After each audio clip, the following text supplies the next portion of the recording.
All right. Thanks for stopping by. So I've got my screen tent popped up here. We're still at the location in Olympic National Forest. This is free primitive camping. Great spot. I got my tent up just in case it starts to rain again. I won't be stuck in the van. Have a nice place to sit here, enjoy the outdoors without getting wet. I really like this tent. It only takes about a minute to pop it up, and I've had it for coming up on a year now.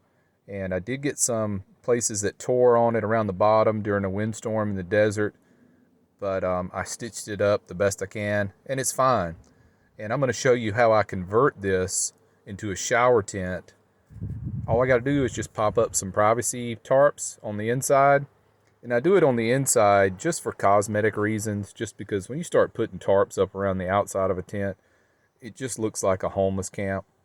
Let me back out and give you a shot here of our spot. See, this is a great place.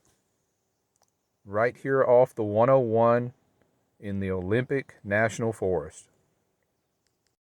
Looks like Kevin's making breakfast over there. There's Bella. I'm sure she wants a bite of whatever he's cooking.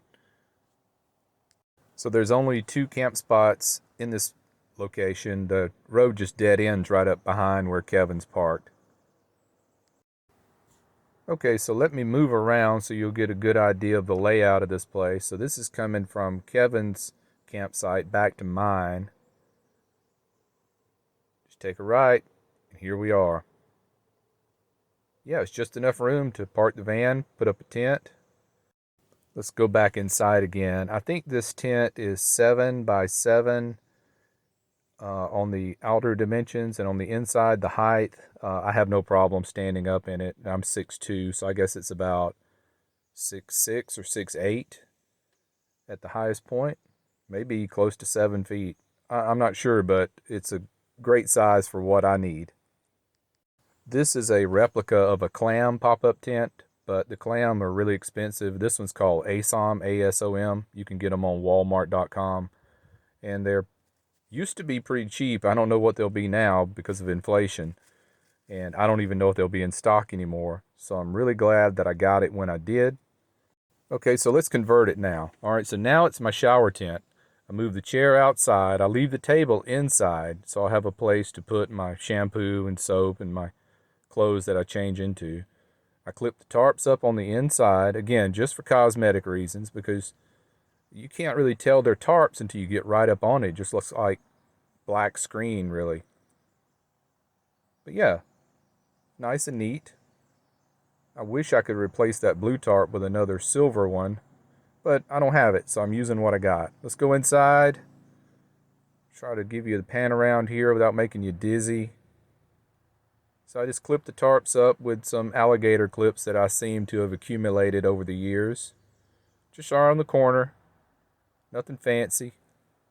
Gives you the privacy you need. And another thing you get is wind block.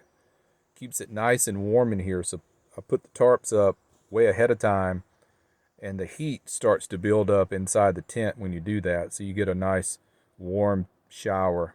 You don't want that cold wind blowing on you. Okay, so let's move this front tarp down so we can get in here easy and show you how I set my shower up. So there's my bucket of hot water. The hose comes up to what is just a USB powered water dispenser that a lot of people use on the sinks in their camper vans. Well, I just bought another one to use as my shower. I made that shower head out of parts I had laying around. Just push the button. You get a nice flow of water, not just one stream. Get under it, get wet, cut it off, lather up, turn it back on, rinse and repeat. It's that simple, and you can do it all with under 2 gallons of water. Okay, let's kind of pan down, and I'll back out again just to give you a good idea of the layout of the place, how much room you've got. So you got about 3 or 4 more times the room of a normal pop-up shower tent. And when I get done with my shower, see, I have that ground tarp laid down just so you don't have to stand on the grass. But I use shower sandals anyway. So I forgot to show you a very important part of this shower process. You got to heat your water up. So I just sit it right here on the stove, and let it heat up. How do I know it's warm enough? I put my finger in it. It's a very scientific method that I use, but it'll take, just a few minutes, and it'll be ready to go. And I'll move that ground tarp over a little bit, and I'll put the pot of water directly on the ground because I'm sure the bottom of that pot is going to be really hot, and I just don't want it to scorch my ground tarp. And I've got my USB pump charging at the moment, so the hose is hanging up in there. Let's wrap it up. I hope you enjoyed today's vlog. Until next time, take care, be well, and smash the bell.